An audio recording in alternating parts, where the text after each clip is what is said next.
करायचं स्मरण. गुरुर्ब्रह्मा गुरुर्विष्णू गुरुर्देहो महेश्वरः श्री सद्गुरु साक्षात परब्रह्म तस्मै श्री सद्गुरुवे नमः. जय जय रघुवीर समर्थ. जय जय रघुवीर समर्थ. श्रीमद श्री दासबोध दशक 12वा विवेक वैराग्य नाम समास 7वा विषय त्याग निरूपण नाम श्रीराम समर्थ. न्याय निष्ठुर बोलणे बहुतांस वाटे कंटाळवाणे मळमळ करिता जेवणे विहित नवे. जय जय रघुवीर समर्थ. कार्याला सुरुवात झालेली आहे. कार्याला सुरुवात होताच आपण जी मागणी केली होती, आपण जे निवेदन ठेवलं होतं, ते निवेदनाची पूर्तता नक्कीच होणार आहे. परंतु सुरुवात ज्याप्रमाणे आपण ज्या प्रार्थनेने केलेली आहे त्या प्रार्थनेमध्येच गुरुर ब्रह्मा गुरुर विष्णू आणि गुरुर देहो महेश्वरा. ब्रह्म, विष्णू आणि महेश. उत्पत्ती, स्थिती आणि संहार. एक उत्पत्ती आहे, एक पालन करता आहे आणि एक संहार करणारा आहे. परंतु तिघांच्या पलीकडे असणारा श्री सद्गुरु साक्षात परब्रह्म, त्याचा महिमा जोपर्यंत आपल्याला कळत नाही, जोपर्यंत त्या परब्रह्माची जाणीव होत नाही, तोपर्यंत आपल्याला काहीच कळणार नाही. कारण आपण ऐकतो परंतु ऐकल्याप्रमाणे वागत नाही. ऐकल्याविन कळले, शिकल्याविन शहाणपण आले, ऐसे देखीला न ऐकले भूमंडळी. मग असं का होतं? कारण त्या परब्रह्माची शिकवण, त्या परब्रह्माची जाणीव जोपर्यंत होत नाही, म्हणजेच सद्गुरू साक्षात परब्रह्म साक्षात दिलेला आहे, चमत्कारिक नाही. आपण चमत्कारांवर विश्वास ठेवतो, परंतु इथं आत्मसाक्षात्कार आहे. बरोबर की नाही? म्हणून भाग दिलेला आहे. समाज पण उत्तमच आहे, दशकसुद्धा उत्तमच आहे. दशक आणि समास ज्याप्रमाणे आपण जय घोषाने सुरुवात करत असतो, जय जय रघुवीर समर्थ, कोणाचं आपण स्मरण करत आहोत? जय कोणाचं आहे हे समर्थांनी आपल्याला प्रत्यक्षात दाखवून दिलं. कारण इथे जे मत मांडलेले आहेत खुद्द भगवंताचं. आपण लोकांची मतं अजूनपर्यंत आपण ऐकत आलेलो आहोत, परंतु त्यातून काहीच सिद्ध झाले नाही. दशक 12वा विवेक वैराग्य. विवेक काय, वैराग्य काय, आणि सर्वात महत्त्वाचं म्हणजे समास 7वा विषय त्याग निरूपण. सुरुवात झालेली आहे. कोणते विषय आणि त्या विषयांना कसं त्यागायचं, कसं विषयांपासून दूर राहायचं, ही सुद्धा आपल्याला जाणीव करून दिलेली आहे. करूया स्मरण. श्रीराम समर्थ. न्यायनिष्ठुर बोलणे बहुतांस वाटे कंटाळवाणे मळमळ करिता जेवणे विहित नवे. पहिलीच ओवी. आला की ना आळस, कंटाळा आला की नाही? कारण का? परब्रह्मच आहे, फुकट मिळालेलं आहे. ऐकायला कंटाळाच येणार. परंतु जिथे आपण पैसे भरून जातो ना, एखाद्या चित्रपट असेल, एखाद्या काही कार्यक्रम असेल, तिथे बघा सर्व आळसपणा दूर करतो. कारण का? तिथे पैसे भरलेले आहेत. इथे फुकट मिळालेलं आहे. परंतु समर्थ म्हणाले, फुकट जरी मिळालं असलं तरी आपला देह फुकट जाता कामा नये. कारण नाशिवंत हे सर्व संपदा, हे नको मला पाप करा. न्यायनिष्ठुर बोलणे. आपण बोलताना कशा प्रकारे बोलत असतो? बहुतांश वाटे कंटाळवाणे. आपण बोलत असताना लोकांना कंटाळा येतो. लोक जेव्हा बोलत असतात तेव्हा आपल्याला सुद्धा कंटाळा येतो. मग आता बोलायचं तरी कसं? काहीकांचं बोलण्याची भाषा, काहीकांची बोलण्याची शैली, लकब ही वेगळी असते. काहीकांचा स्वभाव कडक असतो, बोलण्याची शैलीसुद्धा वेगळी असते.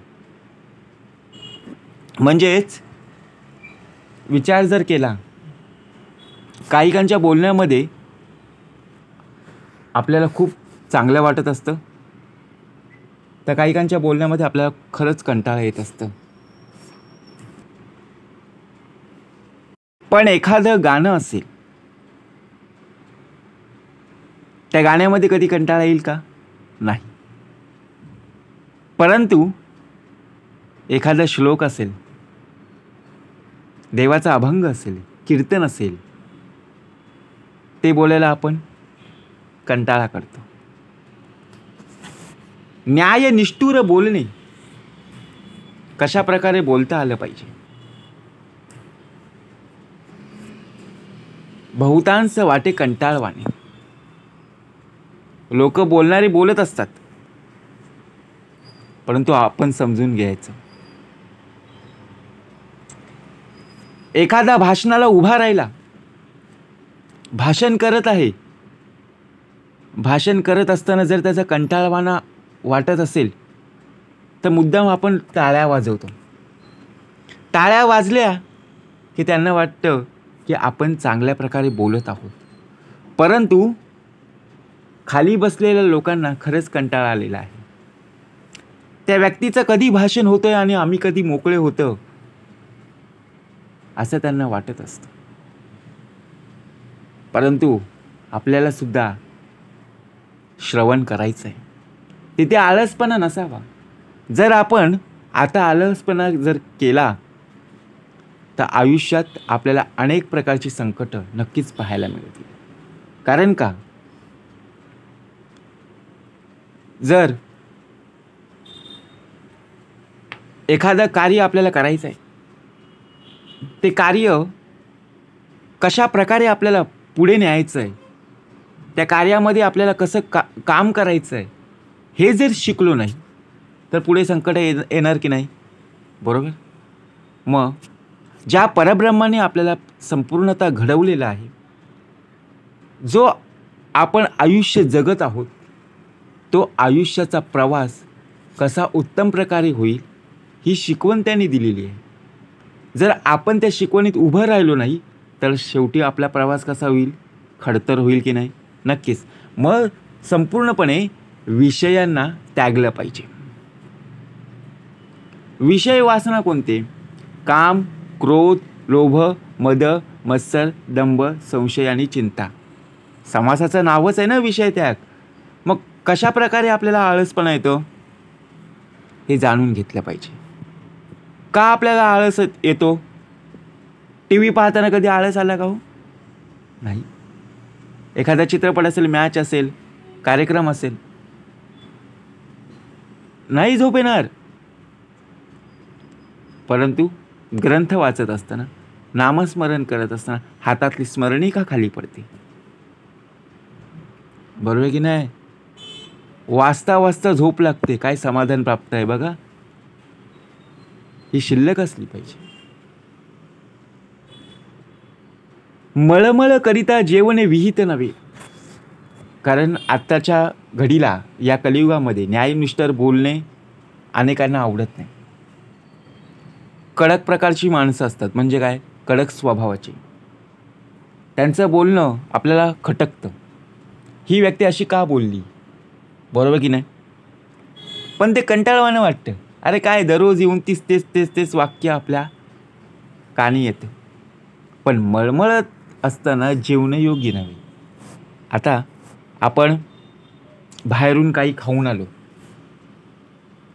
एखादा प्रवास करत असताना आपण बाहेरून काही खाऊन आलो, आपलं पोट भरलेलं आहे, पोटामध्ये जागासुद्धा शिल्लक नाही, ते खाल्लेलं ते अजून पचलं नाही आहे, आणि घरी येऊन परत पुन्हा काही खायला लागलो किंवा प्रवासामध्ये अजून काही खायला लागलो, काय हो, शरीर साथ देईल का? नाही ना. जेवढी शिल्लक आहे तेवढंच खाणं योग्य आहे. भुकेपेक्षा एक पोळी कमी खाणं अगदी योग्य आहे. पण जास्त खाणं शरीराला घातक आहे ना शेवटी.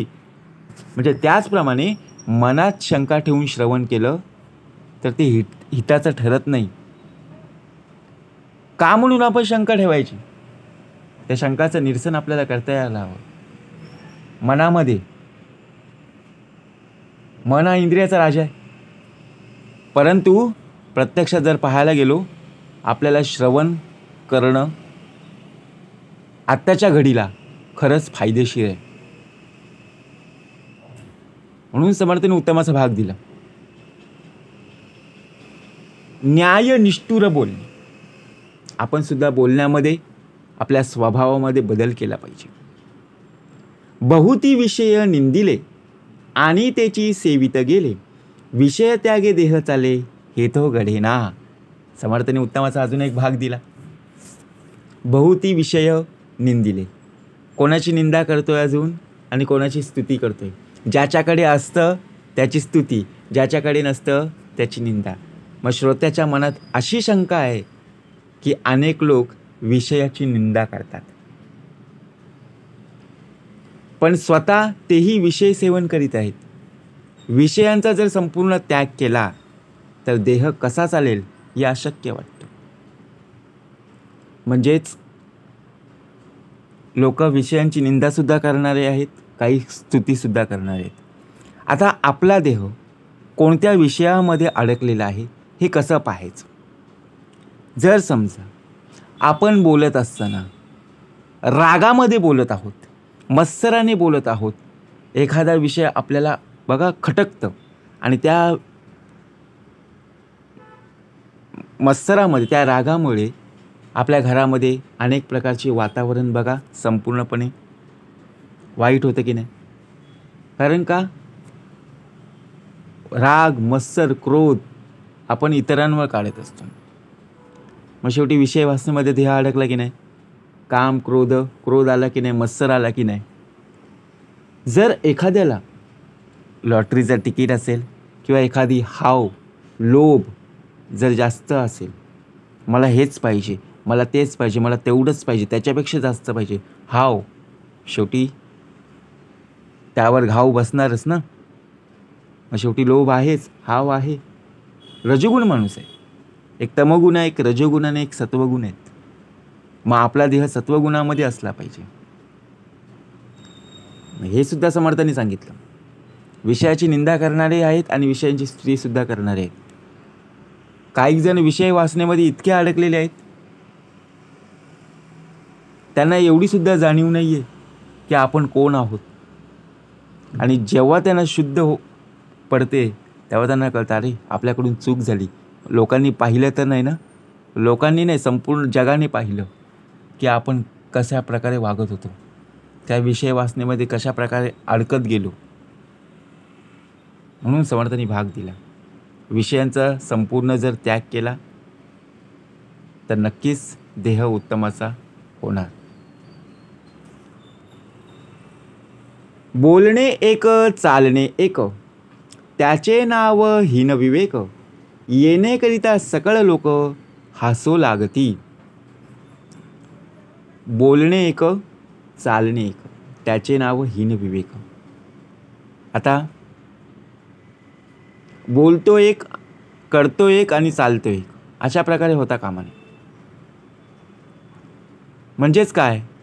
आपण बोललेलो त्याप्रमाणे कार्य करता आलं पाहिजे. जे आपण शब्द बोललेलो आहोत त्या शब्दाला आपण जागं राहिलं पाहिजे.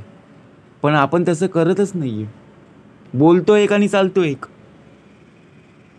मग लोक आपल्यावर विश्वास ठेवतील का? त्याचे नाव हीन विवेक. म्हणजे एक प्रकारे बोलायचं आणि वागायचं मात्र त्याच्या विरुद्ध, याला हीन विवेक म्हणतात. आणि अशा तऱ्हेने वागलं तर लोक आपल्याला काय करतात? बघा, ज्या दृष्टीने पाहत असतात ती लोक आपल्याला कधीच परत मदत करणार नाही, आपल्यासोबत येणार नाहीत. म्हणून येणेकरिता सकळ लोक हसू लागतील. लोक हसायलाच असतात, कारण आपण जे बोललेलो आहोत ते आपण करतच नाही आहेत. ते आपल्याला नक्कीच करता आलं पाहिजे. आपण एखाद्या स्पर्धेमध्ये उतरलेलो आहोत, एखाद्या खेळामध्ये उतरलेलो आहोत किंवा एखाद्या परीक्षेमध्ये उतरलेलो आहोत. आपण ठरवलं की आज मी 50 रन काढणारच. आपण ठरवलं मी फर्स्ट क्लासने पास होणारच. परंतु जर आपण अभ्यासच केला नाही तर आपण फर्स्ट क्लासने पास होऊ का? आणि समजा आपण बघा 40% घेऊन आलो आणि 50 रन आपण बोलत होतो आणि इकडे 3-4 रनावर आऊट झालो, तर लोक हसतील की राहतील? हसतीलच ना. कारण का? आपण लोक काय बोलतील बघा, याचा विचार करत बसू नका. आपण आपल्या कार्यावर विश्वास ठेवा. आधी आपल्याला करून दाखवायचं आहे, मगच बोलायचं. आधी केले मग सांगितले, ही संतांची शिकवण आहे, ही समर्थांची शिकवण आहे. परंतु आपण अगोदर बोलून जातो आणि मग फसतो. असं होता कामा नये. बोलणे एक चालणे एक, त्याचे नाव हीन विवेक. येण्याकरिता सकळ लोक हसू लागती. लोक किती हसू दे, परंतु आपण आपल्या कार्यावर उत्तमच राहायचे. विषय त्यागे विन तो काही, परलोक तो प्राप्त नाही. ऐसे बोलणे ठाई ठाई बरे पहा. लोक ठाई ठाई असं म्हणतात की विषय त्यागाशिवाय परलोक प्राप्त होत नाही. आता स्वर्ग कुठे आहे, नरक कुठे आहे, कोणी पाहिलं का? आपण विचार करतो स्वर्ग म्हणजे वरती. स्वर्ग म्हणजे वरती नाहीये, स्वर्ग इथेच आहे. आपण देवाचं स्वर गात आहोत, देवाचं नामस्मरण करत आहोत. स्वर्गात म्हणजे इथेच आहोत, इथेच स्वर्ग आहे. आपल्या हातून जर वाईट कर्म पाप जर घडत असतील तर नरक यातना सुद्धा इथेच भोगावं लागणार आहे. म्हणून भाग दिलेला आहे ना. स्वर्ग नरक इथेच आहेत, पाप पुण्य शेवटी इथेच आहेत. मग विषय त्यागाशिवाय परलोक प्राप्त नाहीये. प्रपंची खाती जेविती, परमार्थिका उपवास करती. उभयता सारखी दिसती विषयांविषयी. आता जगामध्ये जर पाहायला गेलो तर प्रपंची आणि परमार्थी असे 2 प्रकारचे लोक आपल्याला पाहायला मिळतात. म्हणजेच काय, प्रापंचिक असतात ते खातात पितात आणि परमार्थिक लोक का उपवास करतात. म्हणजे त्यांना खाय प्यायला मिळत नाही का? जे लोक बघा देवाचं करत असतात,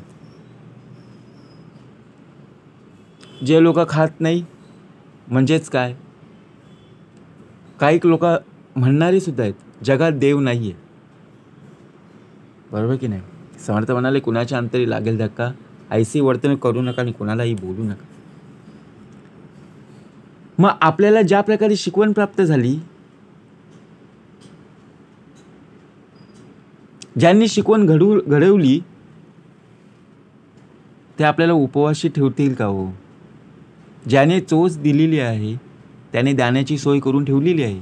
मग प्रपंची खाती जेवी त्यांनी परमार्थिका उपवास करतील का? नाही आहे, त्यांना सुद्धा वाढून ठेवलेलंच आहे. परंतु धीर धरला पाहिजे, संयम असला पाहिजे. विषय सेवनाचे बाबतीत दोघं सारखेच दिसतात. उभयता सारखी दिसती विषयांविषयी. देह चालता विषय त्यागी, ऐसा कोण आहे जगी. याचा निर्वाह मजलागी देवे निरूपावा. देह जिवंत असताना जो विषयांचा त्याग करतो, असा या जगात कोण आहे, याचं उत्तर परमेश्वरांनी कृपा करून सांगायला हवं. याचा निर्वाह मजलागी देवी निरूपावा.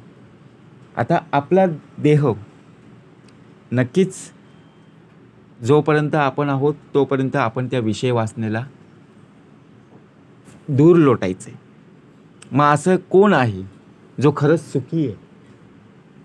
संपूर्णपणे जर पाहायला गेलो कुठल्या न कुठल्या विषय वासनेमधील अडकलेला आहे. प्रत्येक देह असा कुठलाही अजूनपर्यंत मनुष्य नाही आहे की तो सर्वात सुखी आहे. कुठल्या ना कुठल्या प्रत्यक्षात विषय वासनेमध्ये अडकलेला आहे. ऐसा श्रोता अनुवादला, वक्ता उत्ता झाला, सावध होऊन मन घाला येतद विषयी. श्रोत्याने शंका उत्पन्न केली की मन एकाग्र करून, बघा आपण एखादं कार्य करतो, त्या कार्यामध्ये आपलं मन लागत नाही. कारण का? मनाविरुद्ध ते कार्य असतं. त्यामध्ये विषय वासना आड येत असते. परंतु समर्थ म्हणाले, विषय गोड हे लागले मला, यामुळे असे घात आपला. आपल्याला कळतं की यामुळे आपल्याला पुढे घात आहे, अपघात आहे, पुढे प्रसंग धोक्याचे आहेत, तरी सुद्धा आपण त्या विषयांमध्ये अडकलेलो आहोत. आणि असे विषय गोड लागले की ते आपण मुळासकट मुळापर्यंत पोहोचण्याचा प्रयत्न करत असतो. आणि शेवटी आपण विचार करतो, मला कोण पाहणार आहे? अरे पाहणाऱ्या प्रत्यक्षपणे आपल्या अंतरी आहे. सावध होऊन मन घाला येतद विषयी. सावध होऊन आपण स्वतःहून पाहिलं पाहिजे, आपण काय करत आहोत, आपण आपलं आयुष्य कसं जगत आहोत, हे सावधपणाने आपण ऐकलं गेलं पाहिजे. वैराग्य करावा त्याग, तरी परमार्थ योग, प्रपंच त्यागे सर्वसांग, परमार्थ घडे. वैराग्याने विषय त्याग केला गेला पाहिजे. आता विवेक आणि वैराग्य, समास दशकचं नाव काय? दशकाचा विवेक आणि वैराग्य ना. मग तसंच वैराग्याने विषयांचा त्याग केला पाहिजे. आणि दुसरी महत्त्वाची गोष्ट म्हणजे तरच परमार्थ साध्य होत असतो, यात शंका नाही. प्रपंचाचा जर संपूर्ण त्याग केला तर परमार्थ यथासांग होतो. आपल्याला दोन्ही सुद्धा करायचे. समर्थ म्हणाले, जर आपण प्रपंच करत राहिलो तर परमार्थ बाजूला राहील, आणि परमार्थ करत राहिलो तर प्रपंच बाजूला राहील. परंतु समर्थ म्हणाले, आधी प्रपंच करावा नेटका, मग घ्यावे परमार्थ विवेका. मागे ज्ञानी होऊन गेले, तेही बहुत कष्ट केले, तरी मग विख्यात झाले भूमंडळी. पूर्वी जे जे ज्ञानी होऊन गेले, बघा त्यांनी परमार्थ साध्य होण्यासाठी खूप कष्ट सोसले. कोणासाठी केलं? जे जे ज्ञानी मंडळी, भक्त मंडळी, बघा संत मंडळी होऊन गेले, कोणासाठी कार्य केलं? पशुपक्ष्यांसाठी, प्राण्यांसाठी नाही हो, या मनुष्य देहासाठी संपूर्णपणे त्यांनी कष्ट सोसले, मेहनत केली. कारण का? या पृथ्वी तलावर, या पृथ्वी लोकांमध्ये एक असा मनुष्य देह एक प्राणी आहे की त्याच देहाला संपूर्णपणे शिकवण प्राप्त करून द्यायला भाग पाडतात. कारण मनुष्य शिकून सुद्धा चूक करत आहे. कारण पशुपक्षी गुणवंत त्यास कृपा करीती समर्थ. मग मागे ज्ञानी होऊन गेले, पूर्वी जे जे ज्ञानी लोक होऊन गेली परमार्थ साध्य होण्यासाठी. कारण बघा आपलं लक्ष कुठे जास्त? परमार्थापेक्षा प्रपंचामध्ये सर्वात जास्त लक्ष असतं. परंतु विचार जर केला, आपण अजूनपर्यंत तळ्यात म्हणत आहोत, नाही आपल्या प्रपंचामध्ये लक्ष नाही, परमार्थाकडे लक्ष. म्हणून समर्थ वारंवार आपल्याला सांगतात, आधी प्रपंच करावा नाही. प्रपंच उत्तमाचा असेल तर परमार्थाला आपल्याला लक्ष देता येईल, वेळ देता येईल. येर मत्सर करितांच गेली, अन्न अंता म्हणता गेली, कित्येक भ्रष्टली पोटासाठी. याखेरीज कित्येक लोक लोकांचा मत्सर करूनच मरून गेले, तर कित्येक अन्नदशा होऊन मरून गेले, तर कित्येक पोटासाठी भ्रष्ट झाले. प्रत्येक ठिकाणी जर आपण पाहायला गेलो,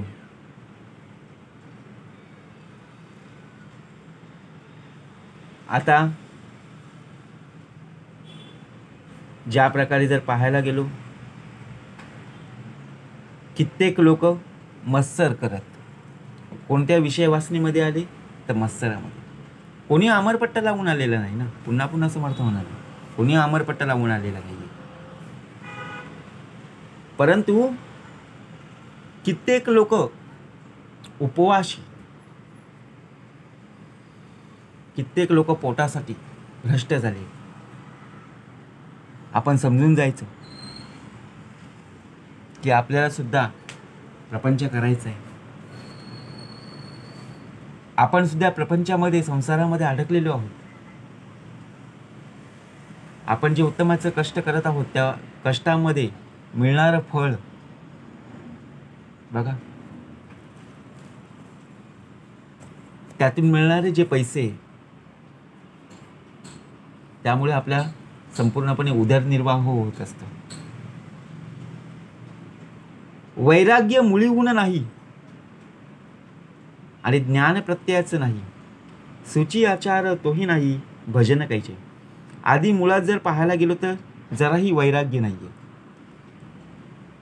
अनुभवाचं ज्ञान तेही नाहीये, आणि शुद्ध आचार, मग भजन कसं घडणार? आता मुळात जर वैराग्यच नसेल, अनुभव नसेल, ज्ञान नसेल, शुद्ध विचार नसतील, तर भजन कसं करणार? होऊच शकत नाही. आपण उपासनेला बसलेलो आहोत. उपासनेला बसत असताना संपूर्णपणे आपल्या समोर ग्रंथ आहेत, स्मरणिका आहेत, परंतु आपलं मनच साथ देत नाही. आपलं मन चंचल असेल तर आपल्याकडून उपासना होईल का हो? आपल्याकडून भजन होईल का? जर कोणी आपल्याला एखादं काम सांगितलं, त्या कामामध्ये आपण तल्लीन झालो, मग्न झालो, आणि इकडे आपण उपासना करत होतो, परंतु आपल्याला वेळ मिळाला नाही. समर्थाने उत्तमाचा भाग दिला. ऐसे प्रकारीचे जन, अशा प्रकारची लोक सुद्धा आहेत. आपणास म्हणती सज्जन, आपणास सज्जन म्हणवतात, पाहो जाता अनुमान अवघाच दिसे, आणि प्रत्यक्षात मात्र हे सर्व काल्पनिकच असतं. सांभाळून राहा, सावध राहा. जयास नाही अनुताप, हेची एक पूर्वपाप, क्षणाक्षणा विक्षेप पराधिकपणे. ज्याला कृत कर्माबद्दल पश्चाताप होत नाही, त्याचं ते पूर्वपापच जाणावं. शिवाय दुसऱ्याचा उत्कर्ष सहन न झाल्याने क्षणोक्षणी दुःख होत असतं, ते वेगळंच.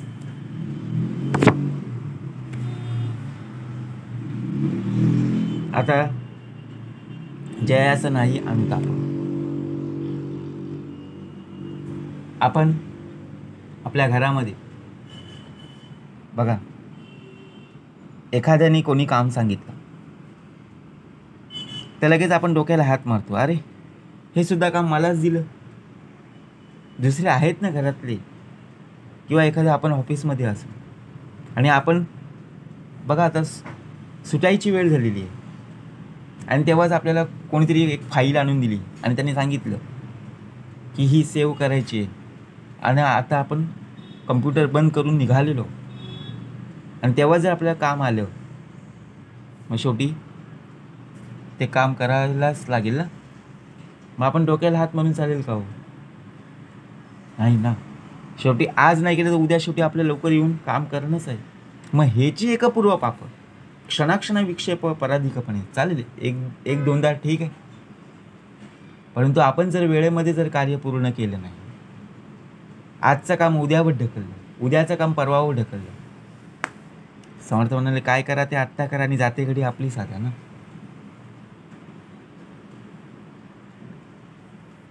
मग त्यामुळे आपण जर एखाद्या प्रकारे उत्तम प्रकारे काम केलं तर नक्कीच लोक नावं ठेवणारी आहेतच ना. परंतु जर आपल्याकडून वाईट जर गोष्ट घडत गेली, जर आपण काम केलं नाही, तर शेवटी बोलणारी सुद्धा आहे. मज नाही तुझं साजेना, हे तो अवघे ठाऊके ऐजना, खात्यास नखा ते देखू सके ना ऐसे आहे. मला जे मिळत नाही ते तुलाही शोभून दिसत नाही. आपण बोलतो की नाही, अरे मला जर काय मिळत नसेल तर तुला मिळून तरी काय उपयोग आहे, मलाच ते शोभत नाही, मग तुला कुठून शोभणार. असा मत्सरी माणसाचा स्वभाव असतो. आपण पण खायचं नाही आणि दुसऱ्याला पण खाऊन द्यायचं नाही. हे सर्व लोकांना माहीत आहे. पण ज्याला खायला मिळत नाही तो दुसऱ्याच खाताना शांतपणे बघूच शकत नाही. आता आपण रस्त्यातून चालत असताना बघा, आपल्याला एखादी गोष्ट घ्यायची, परंतु ती गोष्ट घेत असताना जर आपल्या बाजूला असणारा मित्र किंवा कोणीही असू दे, जर त्याने त्याच्याकडे पैसे नसतील तर तो आपल्याला ती वस्तू घेऊनच देणार नाही. आपल्याला कितीतरी कारणं शोधून ती वस्तू न घेता आपल्याला रिकाम्या हाताने घरी येईल. कारण का? कारण आपल्यापेक्षा ती व्यक्ती पुढे जाता कामा नये. म्हणून असा स्वभाव कधी नसावा. बरोबर की नाही? म्हणून दिलेलं आहे. समर्थ म्हणाले, प्रत्यय ज्ञानी ज्या प्रकारे आपण विचार करतो, मज नाही तुझं साजेना, आणि हे तो अवघे ठाऊक ऐजना. आपल्याला ठाऊक आहे, आपल्याला माहिती असतं की आपल्याला ही वस्तू प्राप्त होणारच नाही. अशा प्रकारे मत्सरी माणसाचा स्वभाव असतो की नाही? नक्कीच. हे जाणून घ्यायचं. भाग्य पुरुष थोर थोर, त्यास निंदिती डिवाळ खरं, सावास देखता चोर चरफडी जैसा. भाग्यवंत अशा थोर लोकांना पाहून टवाळखोर लोक त्यांची निंदा करतात, आणि सज्जन माणसाला पाहून चोर जसा चरफडतो तसाच हा प्रकार. आता बघा, भाग्यवंत लोक कोण, टवाळखोर लोक कोण? संपूर्ण जर पाहायला गेलो तर लोक सर्व उत्तमाचे आहेत, परंतु प्रत्येकजण ज्याच्या त्याच्या कर्मानुसार कमी जास्त होत गेलेला आहे. बरोबर की नाही? मग कोणी निंदा करतं, कोणी स्तुती करतं. वैराग्य पडते नाही भय, वैराग्य नाही ते अभाग्य, वैराग्य नसता योग्य परमार्थ नव्हे. वैराग्यासारखं भाग्य नाही आहे. ज्याच्याजवळ वैराग्य नसेल तो अभाग्य. वैराग्य नसताना परमार्थ व्यथित होऊच शकत नाही. आता भाग्य आणि अभाग्य, आपण एखादी गोष्ट आणली आणि ती जर वेळेतच आणली तर आपण म्हणतो अरे भाग्य आहे. मग तसंच आपल्याला सुद्धा भाग्य प्राप्त झालेलं आहे. म्हणजेच काय? आपल्याला मिळालेलं आयुष्य आणि त्या आयुष्यामध्ये मिळालेली श्रवणाची बैठक, श्रवण परमार्थ महद्भाग्य. मग महद्भाग्य आतासी आले परंतु भोगू नाही जाणितले, असे होऊच शकत नाही. प्रत्यय ज्ञानी वितरागी, विवेक बळे सकळ त्यागी, तो जाणीजे महायोगी ईश्वर पुरुष. जो पुरुष स्वात्मानुभवी असतो, अनासक्त असतो, वैराग्य संपन्न असतो, तो पुरुष ईश्वरी अवतारच जाणावा. अष्टमा सिद्धीची उपेक्षा करून घेतली योग्य दीक्षा, घरोघरी मागे भिक्षा महादेव.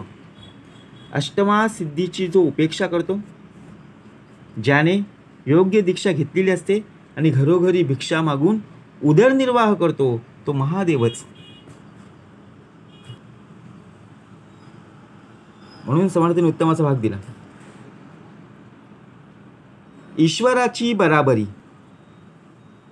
कैसा करील वेश म्हणून या सगट सरी होत नाही. ईश्वराची बरोबरी कोण करेल का हो? ईश्वराची बरोबर करायला आपला देह नाहीये. युगानुयुगे एकल्याची एक चालवी तिन्ही लोक. कैसा करील वेशधारी.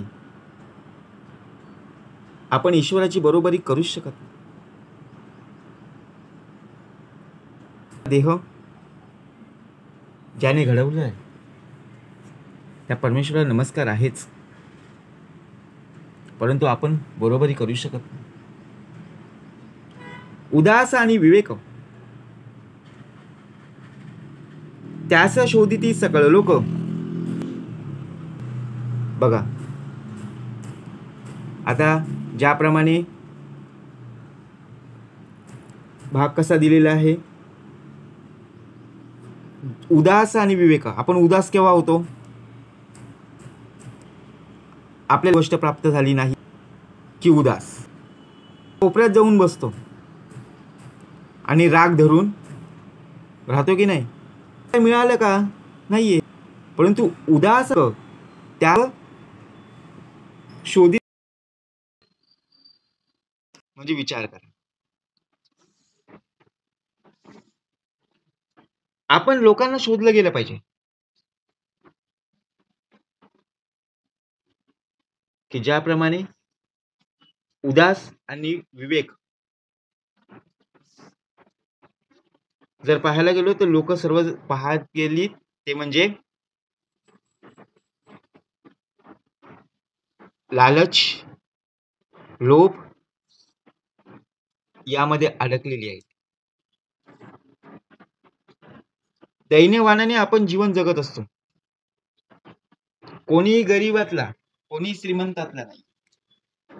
देह हा प्रत्यक्ष जर पाहायला गेलो तर गरिबीचा आणि श्रीमंतीचा नाहीये. प्रत्येक जण प्रत्येकाच्या कर्मावर आहे.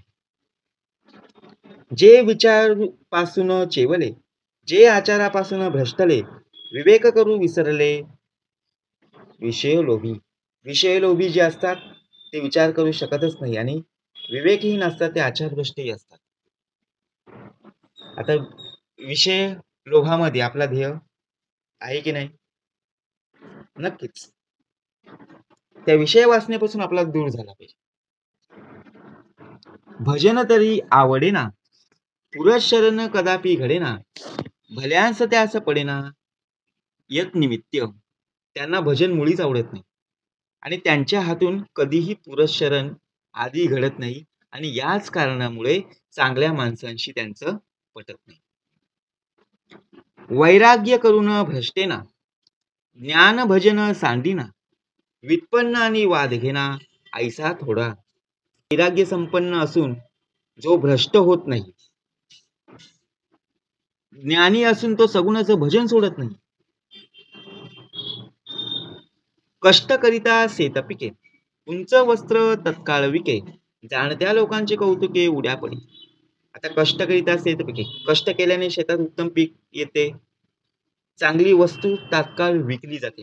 आपण आपल्या शेतामध्ये कष्ट करतो, कष्ट केलं की नक्की त्याचं फळ प्राप्त होतं आणि चांगल्या प्रकारे आपण ती वस्तू विकतो की नाही आणि नक्की चांगला भाव प्राप्त होत असतो.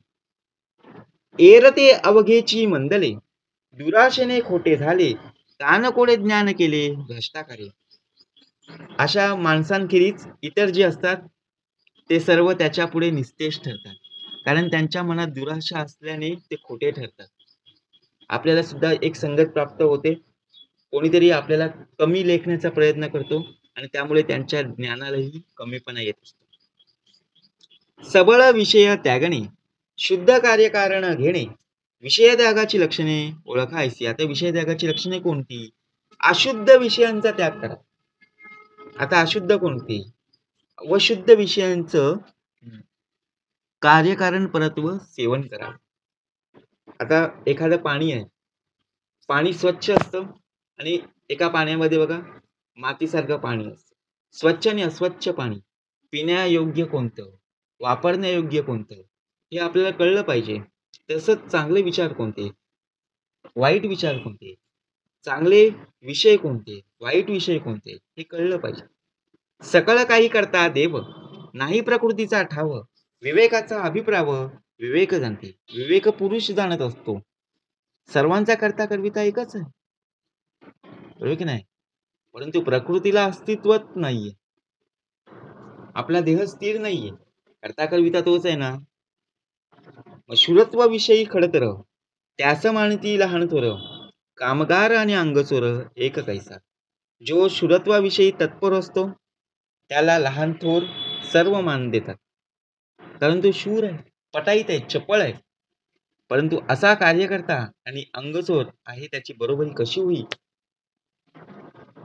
जो एखादा बघा प्रत्येक प्रत्येक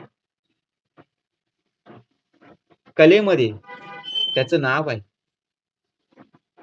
त्याच्याशी कोणी बरोबरी करेल का हो? त्यागा त्याग तार्किक जाणे, बोला ऐसे चालू जाणे, पिंड ब्रह्मांड सकळ जाणे यथा योग्य. कशाचा त्याग करावा आणि कशाचा त्याग करू नये चतुर माणूसच जाणतं की नाही.